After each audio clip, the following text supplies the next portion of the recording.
주와 함께 숨 쉴 때도 주와 함께 언제든지 주와 함께 내 생활 모두 기도라 기도 시간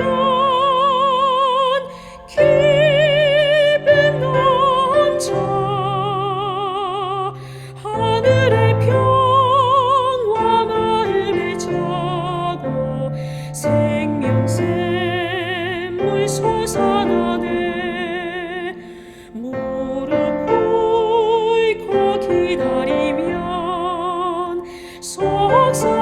속삭이는 주의 음성 성경 말씀 확실하여 내 소망 거기다 있네 저의 약속 편지 않네 기도의 능력 하늘을 열어 빛난 영광 보여주네 높이 들인 보좌 위에 사랑이신 아버지와 내 죄 속한 구주 예수 나를 인도하는 성령님 기쁜 교제 하나 됐네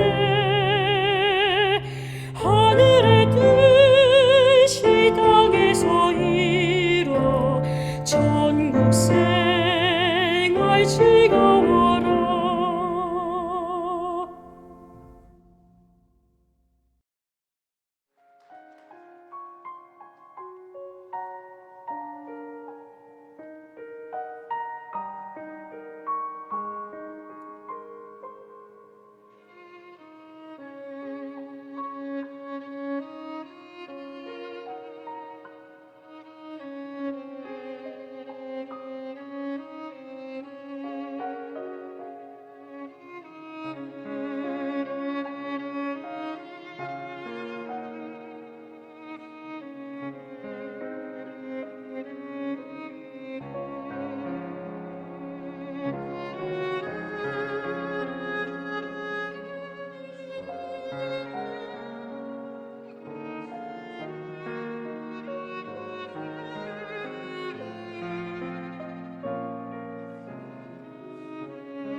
허브채널 믿음의 가족 여러분 평안하셨습니까? 계속되는 요한계시록 말씀, 오늘은 계시록 11장 성전이 열리며 하나님의 언약궤가 보이니라고 하는 제목으로 말씀을 드리겠습니다. 지난 시간 우리는 입에는 다나 배에는 쓰게 되리라는 주제로 계시록 10장을 공부했지요. 요한이 한 힘있는 천사의 손에서 다니엘서를 표상하는 한 작은 두루마리를 받아 먹었습니다. 그 맛이 입에는 꿀처럼 달았지만 먹은 후에는 배에는 쓰고 썼습니다. 여기 작은 책을 먹었다고 하는 것, 바로 다니엘서가 마지막 때까지 봉함되었다가 그 후에 열린다는 다니엘 12장의 예언처럼 1260년이 끝나는 1798년 이후에 미국을 중심으로 다니엘서가 연구되기 시작한 것입니다.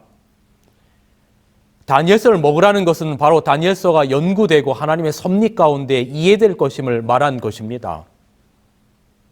이미 지난 시간 저희가 함께 살폈던 것처럼 이 다니엘서의 기별은 입에는 꿀처럼 단 기별이었습니다. 2300주야까지니 그제야 성소가 정결함을 입으리라 라고 하는 그 기별처럼 2300주야가 끝나는 1844년 10월 22일 그들이 기대하던 그 주님, 성소가 정결함을 입는다는 그 의미가 예수님께서 이 땅에 오신다는 의미로 해석했기 때문에 그날 그렇게 간구했던 주님은 오시지 않았습니다. 그때의 실망을 대실망이라 부를 만큼 엄청나게 배에서는 쓴 경험을 한 것입니다. 바로 이것은 입에는 다나 배에는 쓰게 되리라는 예언의 성취였고 하나님의 섭리였습니다. 대실망 후 많은 사람들이 신앙을 떠났지만 거기에도 남은 무리들이 있었습니다. 그들은 성경을 다시 연구하기 시작했지요. 그런데 놀랍게도 이것도 바로 예언의 성취였던 것입니다. 여기 11절에 저가 내게 말하기를 내가 많은 백성과 나라와 방언과 임금에게 다시 예언하여야 하리라. 그리하여 그들은 재림운동 후에 남은 무리들은 하나님께서 대실망을 경험하게 하신 이유와 그리고 다니엘 8장 14절에 성소가 정결함을 입는다는 의미가 무엇인지를 깨닫게 됩니다. 오늘은 바로 계시록 11장에서 그 의미가 무엇인지를 설명을 드립니다. 계시록 11장 1절과 2절은 이렇게 시작합니다. 또 내게 지팡이 같은 갈대를 주며 말하기를 일어나서 하나님의 성전과 제단과 그 안에서 경배하는 자들을 청량하되 성전 밖 마당은 청량하지 말고 그냥 두라. 이것을 이방인에게 주었은즉 저희가 거룩한 성을 42달 동안 짓밟으리라. 재림운동으로 대실망을 경험한 남은 무리들이 무엇이 잘못되었을까 연구하기 시작했습니다. 그런데 여러분, 그들의 실망 가운데 하나님께서 하나님의 거룩한 천사들을 보내셨습니다. 여기 각시대 대댕초 402페이지 천사들은 실망한 사람들을 일으켜서 그 기별을 받아들일 준비를 갖추게 하고자 하늘로부터 보내심을 받았다.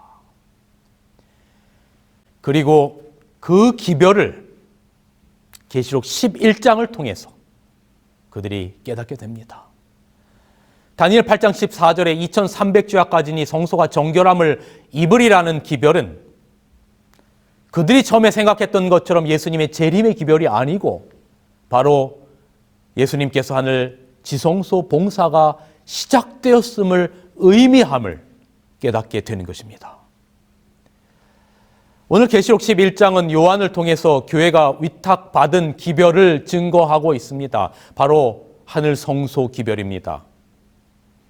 이것이 바로 1절에 천사가 성전과 제단 그리고 예배자들에 대한 청량의 모습이 바로 그것입니다. 여러분, 성전 청량의 모습의 의미가 무엇일까?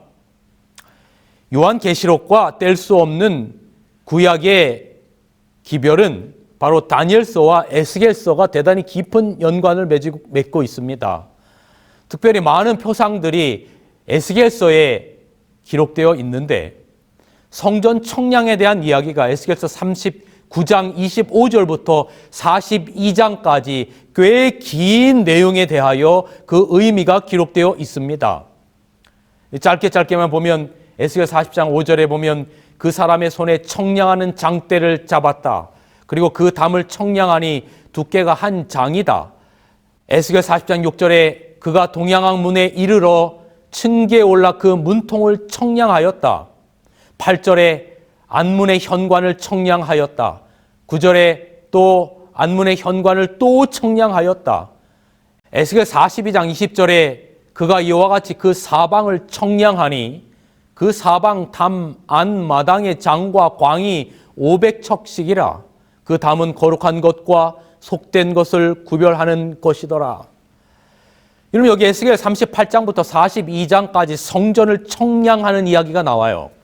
그런데 이 성전 청량은 하나님께서 당신의 백성들에게 인치는 일과 관련이 되어 있는데, 거룩한 것과 속된 것을 구별하여서 하나님께서 성전을 회복하시고 이스라엘을 당신의 백성으로 삼으시겠다라고 하는 은혜의 약속이 성전 청량과 관련되어 나타난 것입니다. 그러므로 오늘 요한계시록 11장에 등장하는 세상 역사의 마지막 무대에서 다시 예언하라고 하는 사명을 위탁받은 바로 대실망 이후에 남은 무리들이 그들이 연구하고 마지막 교회가 전해야 될 복음의 선포는 하늘 성소의 회복과 관련이 되어 있는 것입니다. 성소 회복의 기별은 온 우주 앞에 하나님의 성품을 옹호하고 창조주께 합당한 경배를 드리며 우리를 향한 중보자가 계심을 알리는 것입니다. 이것은 세상 역사의 마지막에 전해질 새 천사의 기별과도 연관이 되어 있습니다. 오늘 그 내용을 좀 짧은 시간이지만 살펴보겠습니다.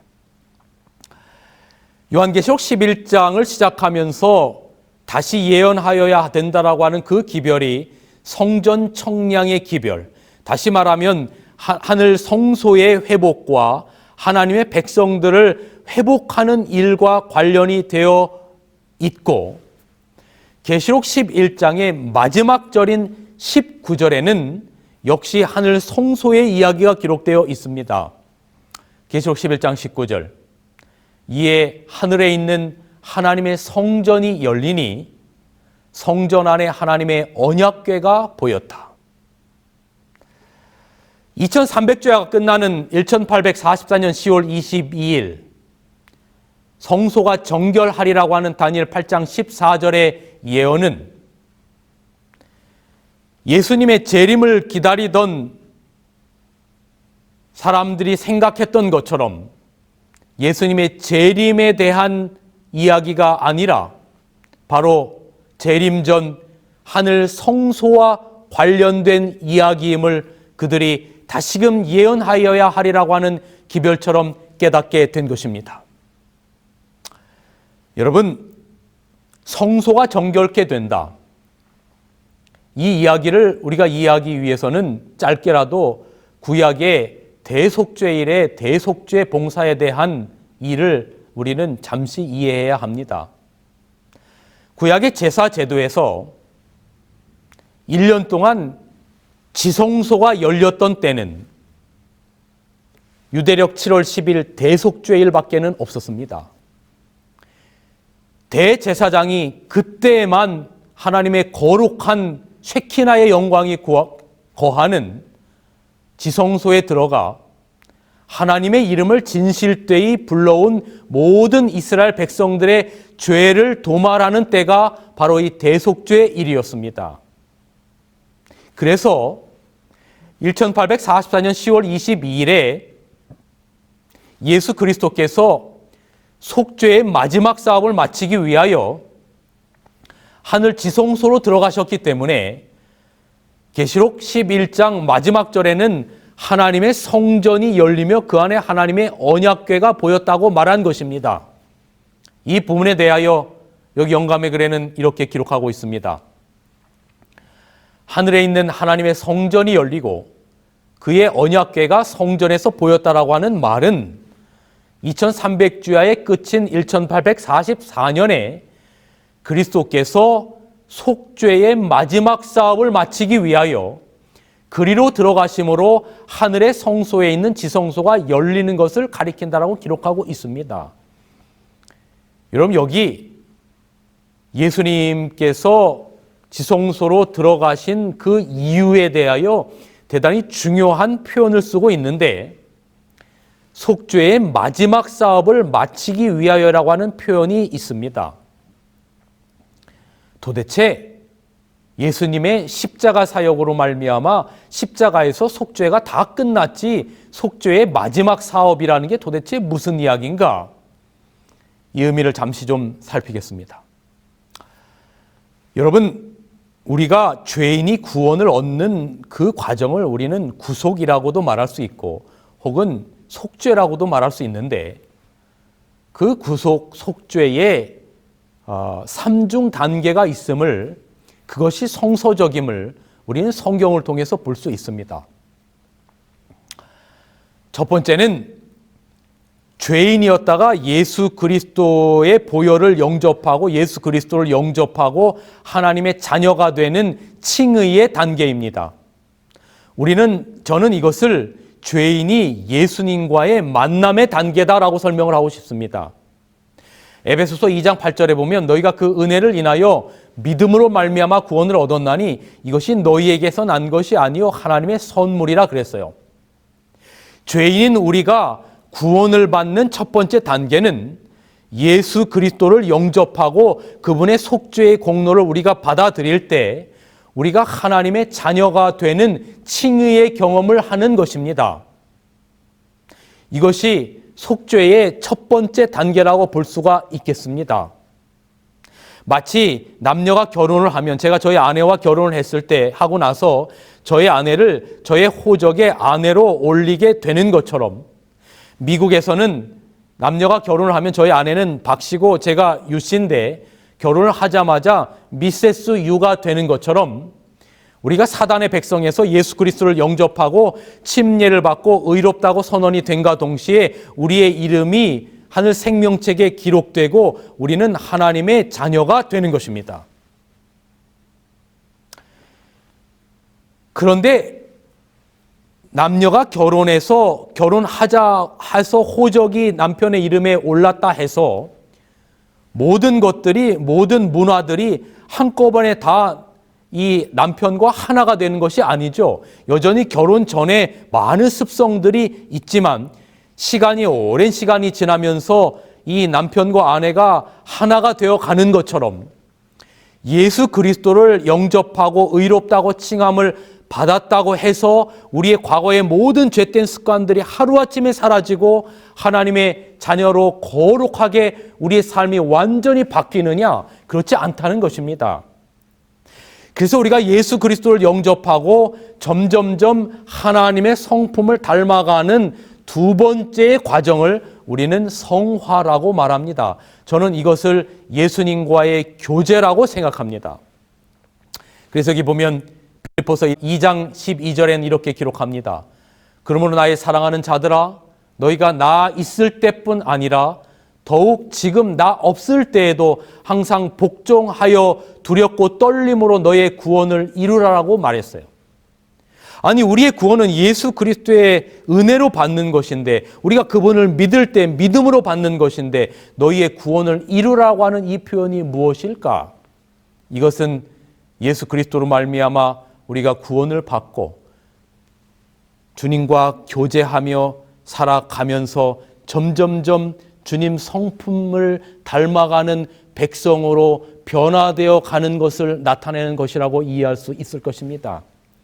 그리고 구원의 속죄의 세 번째 단계는 마침내 영화의 단계예요. 그래서 주님과 함께 영원한 새하늘과 새 땅에서 살아가는 그 관계죠. 로마서 8장 30절, 또 미리 정하신 그들을 또한 부르시고 부르신 그들을 의롭다 하시고 의롭다 하신 그들을 또한 어떻게 하셨다고요? 영화롭게 하셨느니라. 저는 이 예수님께서 지성소로 들어가시면서 속죄의 마지막 사업을 마치기 위하여 들어가셨다라고 하는 이 표현을 성경에 기록된 세 번에 다 이루었다라고 하는 표현으로 설명을 또 할 수 있다라고 생각합니다. 여러분, 예수님께서 십자가에서 달려 돌아가시고 마지막 그가 운명하시기 전에 요한복음 19장 3절은 다 이루었다라고 말씀하십니다. 이것은 창세기 3장 15절에 주님의 편에서의 구속의 모든 경륜이 다 성취되었음을 의미하는 것입니다. 이제 죄인은 예수 그리스도의 속죄로 말미암아 구원 얻을 수 있는 길이 온전히 생긴 것입니다.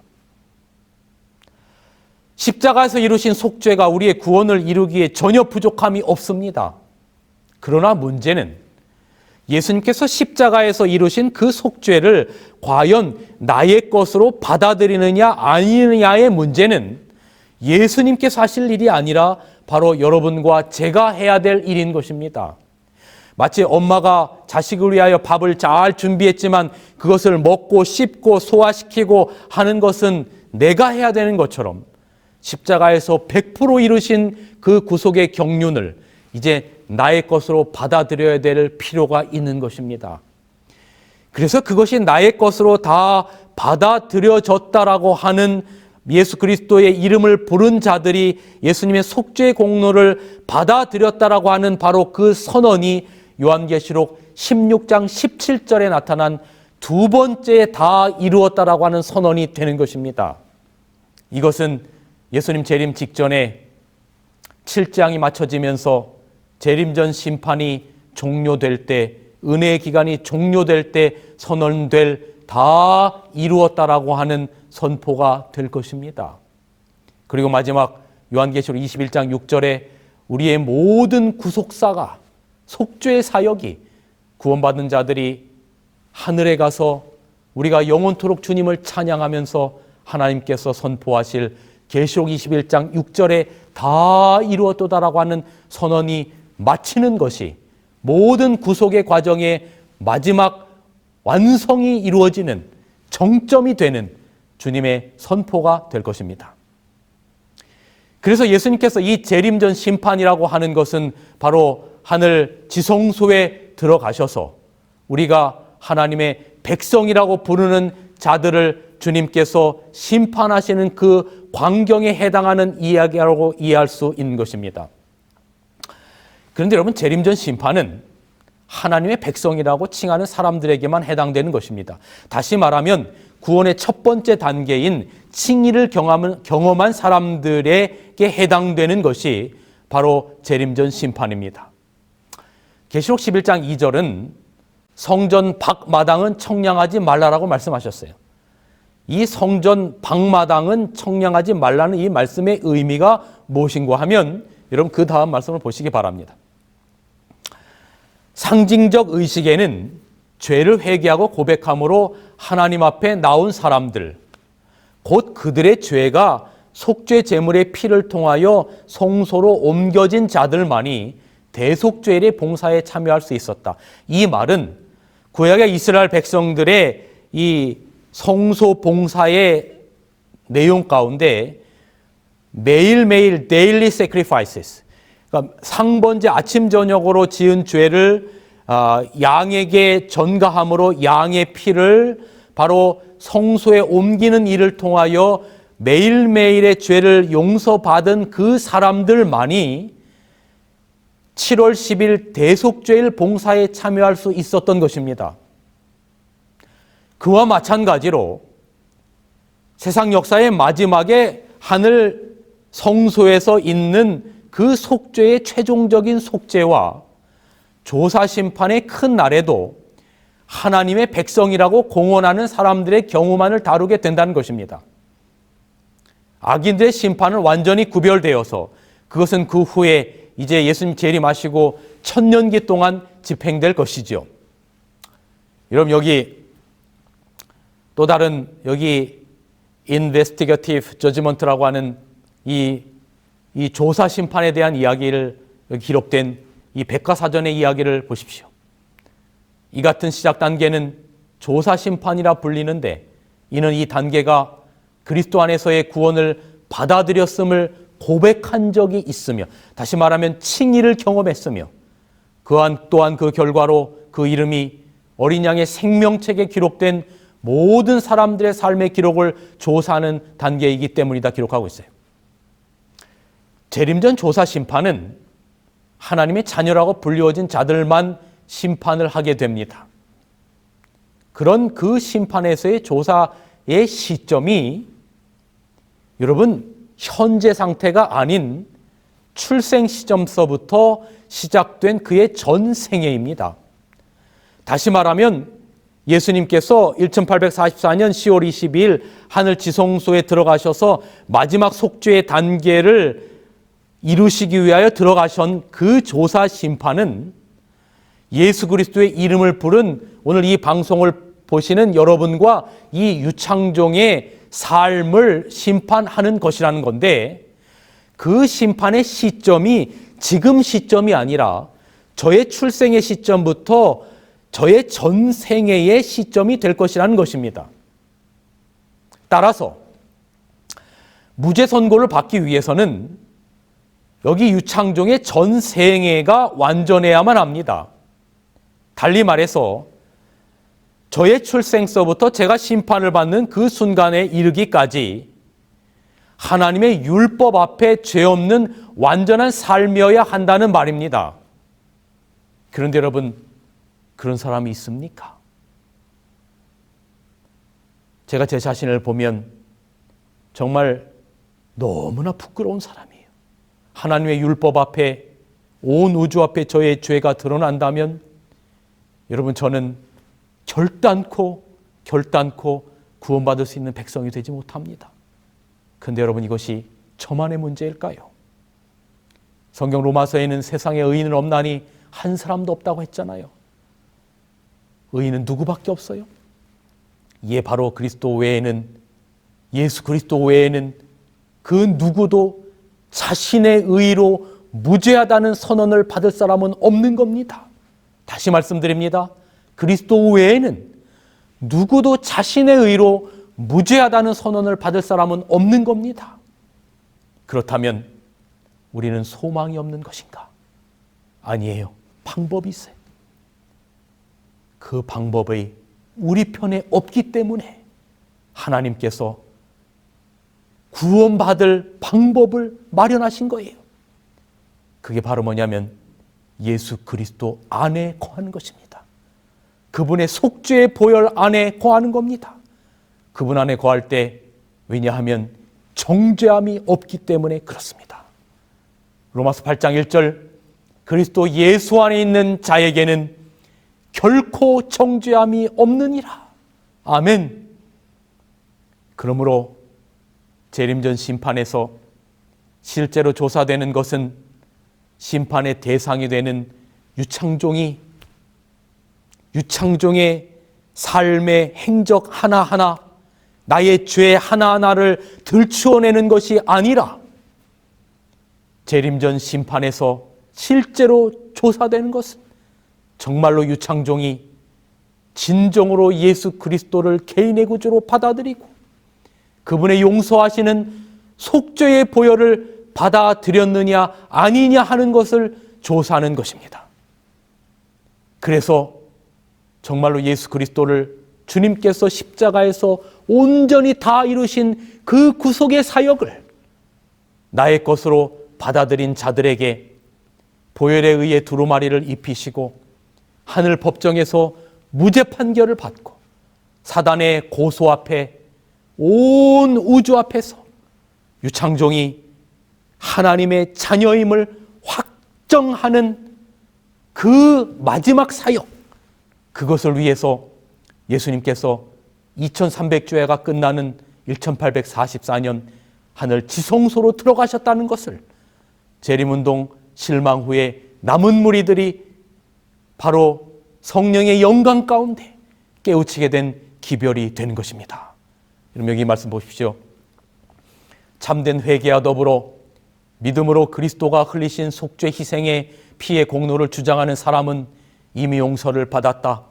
이 심판에서 그들의 이름이 호명될 때 주님께서 하늘 지성소에서 이제 우리를 위하여 중보하시는데 우리의 이름이 호명될 때 그들이 그리스도의 의의 두루마리를 입고 있는 것이 확인되면 그들의 죄는 도말되고 그들에게는 영생을 누릴 수 있는 자격이 부여된다. 아멘.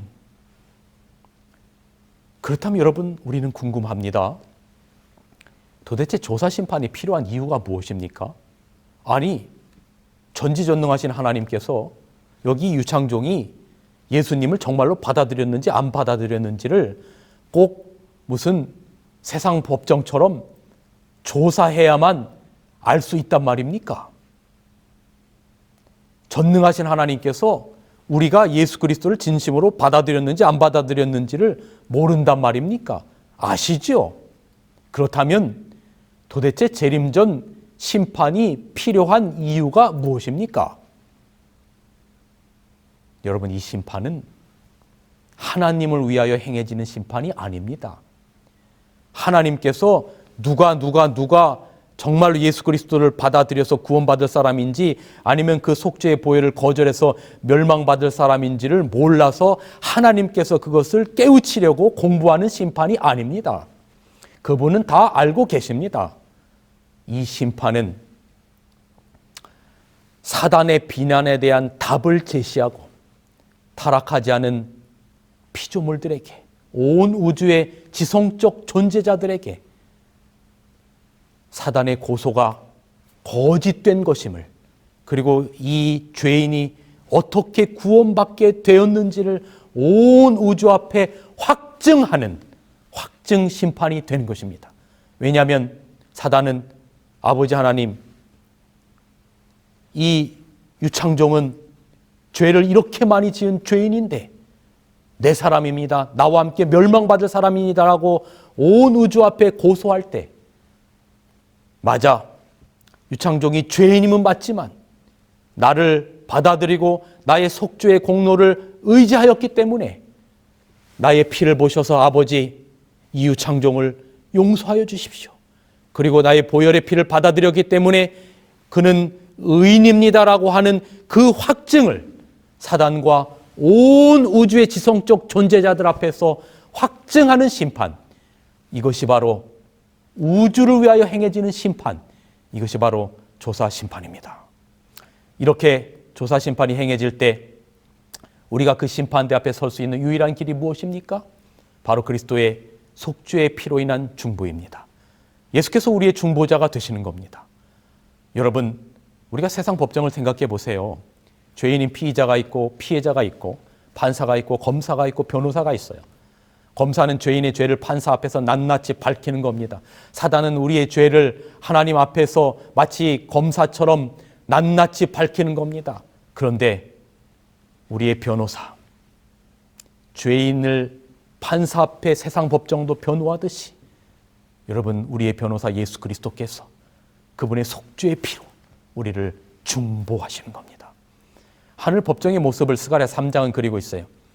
피의자 대제사장 여호수아가 있고 그를 대적하는 사단 마귀가 있습니다. 그때 예수님께서 그를 변호하십니다. 마찬가지로 오늘 계시록 11장 19절은 하늘 법정입니다. 이에 하늘에 있는 하나님의 성전이 열리니 성전 안에 하나님의 언약궤가 보이며 번개와 음성과 내성과 지진과 큰 우박이 있더라. 하나님의 거룩한 웅장한 하늘 법정의 장소를 묘사하고 있는 것입니다. 하나님의 언약궤, 여러분, 이 세상 법정에도 판사가 판단하는 판단 기준이 있어야 될 것 아닙니까? 그게 뭡니까? 법이죠. 헌법이죠. 여러분, 하늘 법정도 선악을 판단하는 기준이 있어요. 그게 바로 뭐냐면 하나님의 언약궤입니다. 그 언약궤 안에 들어있는 십계명입니다. 그래서 하나님의 언약궤가 보인 것입니다. 하나님의 언약궤 십계명이 선악 판단의 기준입니다. 그리고 거기에 여호와 하나님이 계시고 사단 마귀가 있습니다. 하나님 앞에 말하는 겁니다. 여기 유창종은 영원한 둘째 사망을 당할 죄인입니다. 고소합니다. 그리고 저의 죄를 낱낱이 드러냅니다. 절망입니다. 저의 전생애가 죄투성입니다. 남을 미워하고 시기하고 질투하고 겉과 속이 다르고, 이래서 유창종에게 사형이 언도되려고 하는 차에 우리의 변호사 예수 그리스도께서 자신의 보혈의 피를 보증으로 등장하는 겁니다. 결단코 패하지 않을 변호사입니다. 요한일서 2장 1절 나의 자녀들아 내가 이것을 너희에게 쓰면 너희로 죄를 범치 않게 하려 함이라. 만일 너가 죄를 범하면 아버지 앞에서 우리에게 대언자가 있으니 변호사가 있으니 중보자가 있으니 파라클레토스 곧 의로우신 예수 그리스도시라. 예수님의 보혈로 중보하십니다. 아버지, 이 죄인이 나의 피의 보혈을 받아들였습니다. 이제 그는 나의 자녀입니다. 이 말씀 보십시오. 그리스도는 하나님과 사람 사이를 연결해 주시는 고리이시다. 그분은 그의 이름으로 직접 중재에 나서시겠다고 약속하셨다. 그는 그의 모든 의로운 공덕을 간구자의 편에다가 두신다. 그리스도는 인간을 위해서 간구하신다. 우리가 그리스도의 피의 공로를 힘입어 하나님께 나아갈 때 그는 그분의 제사장복을 우리에게 입혀주신다. 그는 우리를 그의 곁 가까이에 두시고 그의 인성의 팔로 우리를 감싸 안고 계시며 또 한편으로 그의 신성의 팔로는 무한하신 분의 보좌를 붙잡고 계신다. 아멘 아닙니까? 그래서 우리가 주님의 심판대 앞에 하나님의 율법 앞에 담대하게 나아갈 수 있는 이유는 내가 나의 삶이 나의 행실이 완전해서가 아니라 나는 죄투성이지만 그리스도께서 십자가를 통하여 이루신 그 속죄의 보혈을 우리에게 입히심으로 말미암아 우리가 그분의 사랑에 힘입어 담대히 나아갈 수 있다고 하는 겁니다. 그래서 여기 요한일서 4장 17절 이로써 사랑이 우리에게 온전히 이룬 것은 우리로 심판날에 담대함을 가지게 하려 함이라. 아멘. 이렇게 예수님의 속죄의 마지막 사역, 조사심판을 통과한 자들의 죄는 완전히 도말되는 것입니다. 그리고 그 죄는 죄의 원조 사단 마귀에게 다 전가되고 사단 마귀는 우리가 받아야 할 영원한 사망, 둘째 사망을 당하게 되는 것입니다. 마치 구약의 대속죄 이래 온 죄의 흔적들이 다 제거되고 모든 죄가 사단을 표상하는 아사셀 염소에게 뒤집어 씌워 광야에 내보냈듯이 말입니다. 이렇게 2300주야가 끝나는 1844년 10월 22일에 성소가 정결케 된다는 것은 예수님의 재림이 아니라 구속사의 마지막 단계를 이루시기 위하여 우리를 온 우주 앞에 의인임을 드러내시기 위하여 바로 깨닫게 된 중보사역임을 그들이 마침내 재림운동 후 실망한 사람들이 깨닫게 된 것입니다. 그래서 그들이 깨달은 그 성소, 하늘 성소 기별과 또한 각 교파로부터 가장 성서적인 진리들을 가져와서 안식일 문제, 그 다음에 세례가 아니라 침례 문제, 또 우리의 건강 문제, 구원 문제, 많은 것들을 다 정말 가장 성경적인 진리들을 가져와서 그렇게 탄생된 것이 바로 제7일 안식일 예수 재림교회가 되었고, 그래서 이 성소 기별은 안식일 기별과 재림 기별과 함께 재림교회에 대단히 중요한 근간이 된 것입니다. 재림교회는 여러분 세상 역사의 마지막에 이러한 기별을 전해야 할 사명을 받은 교회입니다. 세상 역사의 마지막에 이러한 기별을 전해야 할 백성들의 삶은 때때로 그리 녹록하지 않습니다. 그들이 당할 경험이 오늘 계시록 11장의 두 증인에 대한 묘사에 잘 기술되어 있는데요. 3절 4절 내가 나의 두 증인에게 권세를 주겠다. 이는 이 땅의 주 앞에 섰는 두 감람나무와 두 촛대다. 여기 영감이 그래는 이 두 증인을 이중적인 의미로 이해하는데 첫째는 구약과 신약으로 봅니다. 여기 대쟁투 267페이지 영문에 보면 두 증인은 신구약 성경을 대표한다 그랬고요. 또 두 증인은 복음을 전하는 교회로 봅니다. 여기 교회 증언 4권에 보면 교회는 여전히 시련의 때를 목도하게 될 것이다. 그들은 세상에서 그분의 증인들이 되어야 한다. 곧 그분께서 준비하시는 날에 그들은 특별하고도 영광스러운 일을 하기 위하여 그분의 도구들이 되어야 한다라고 기록하고 있어요. 오늘 우리는 두 증인, 세상의 복음을 증거하는 존재들입니다. 계시록 14장 6절에 세 천사의 기별을 전하는 세 천사가 바로 그 복음을 증거하는 남은 무리듯이 과거에도 충실한 증인이 있었고 그리고 현재에도 미래에도 주님 오실 때까지 세상에 복음을 증거하는 충실한 당신의 증인들이 있습니다.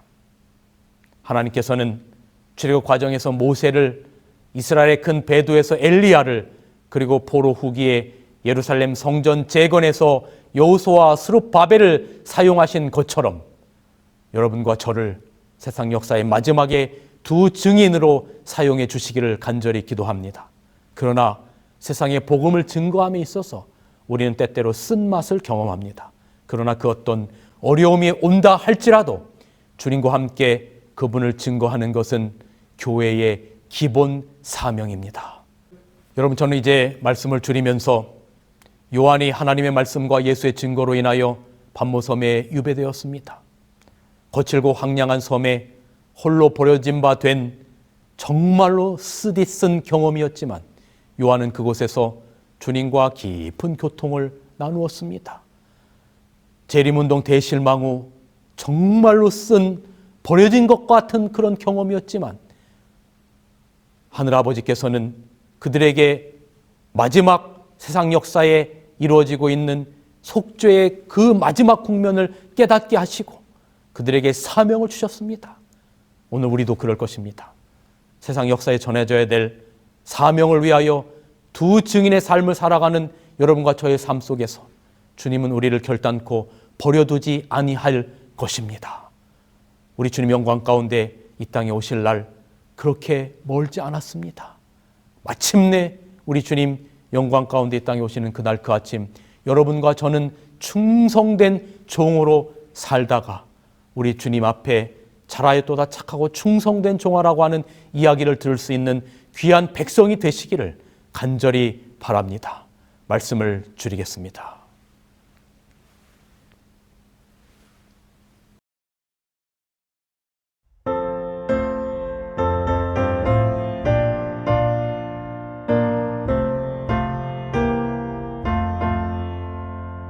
주 예수 넓은 사랑 또 그의 큰 영광 다 널리 전파하길 내 맘에 원일세 이 복음 전파함은 생명의 진리요 내 맘의 모든 소원 만족해 함일세 이 복음 전파하여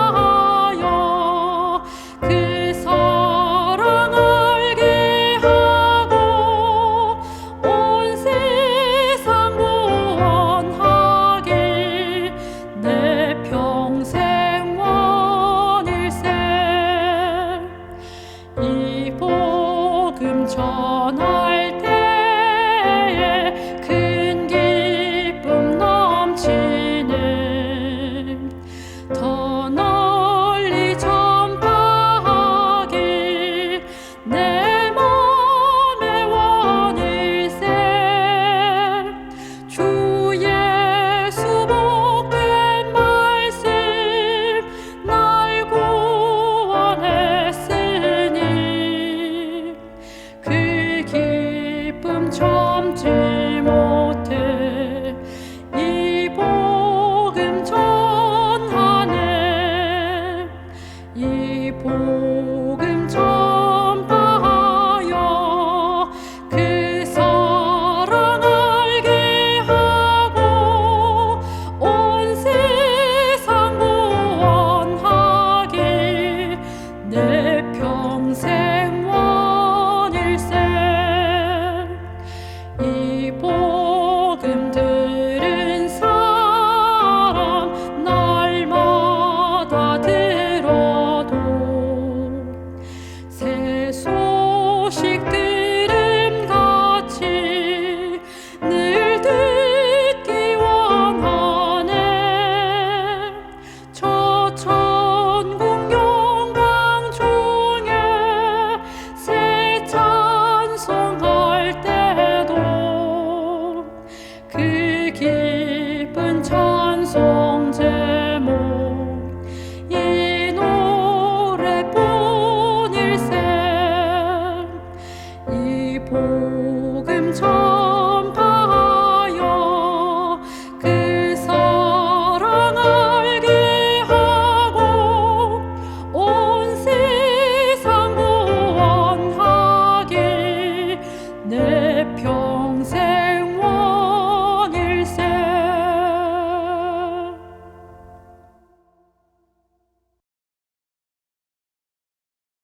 아버지 하나님, 주님의 속죄의 피로 말미암아 우리가 재림전 심판에 하나님의 율법 앞에 섰을 때 그 십자가의 공로로 말미암아 우리가 심판대 앞에 설 수 있음을 감격하며 감사하며 속죄의 공로를 의지하며 살아가도록 주님, 이 말씀을 듣는 모든 분들과 함께하여 주시옵소서.